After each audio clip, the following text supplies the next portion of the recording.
একজন নাকি মদ খাচ্ছিল। কি খাচ্ছিল? মদ পান করতে গিয়া মোষ ছিল খুব লম্বা। আছে তো মানুষের মোষ নানান কায়দা, দেখছেন না? সেদিন একজনের দেখলাম এত বড় মোষ যে একেবারে মুখ টুক ঢাকা, লোকটা হাসে না কান্দে বোঝার কোন উপায় নেই। এরকম মোশালা এক লোক বাও হাত দিয়া মোষগুলা মুসা করিয়া তারপরে মদ পান করতেছে। একজন এসে জিজ্ঞেস করছে, ভাই তুমি এত কষ্ট করে মদ খাও কেন? এক হাত দিয়ে উঁচু করে ধরিয়া তারপরে এত সাবধানতা অবলম্বন করে খাচ্ছ, কারণ কি? কয় যে ওলামায়ে কেরামদের মুখে শুনেছি কোনো কিছু পান করতে গেলে যদি মোষ ভেজে তাহলে নাকি মাকরু হয়।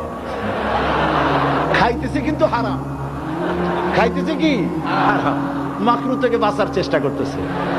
বেটাদের নামাজ নাই, রোজা নাই, মদ জেনা জুয়া নিয়া সারাদিন ডুবে থাকে। সাইদি মাজারের বিরুদ্ধে কথা বলেছে, মাজারের কত মোহব্বত। আমি আল্লাহর ওলিদের মাজারের বিরুদ্ধে কথা বলি না, থামুন।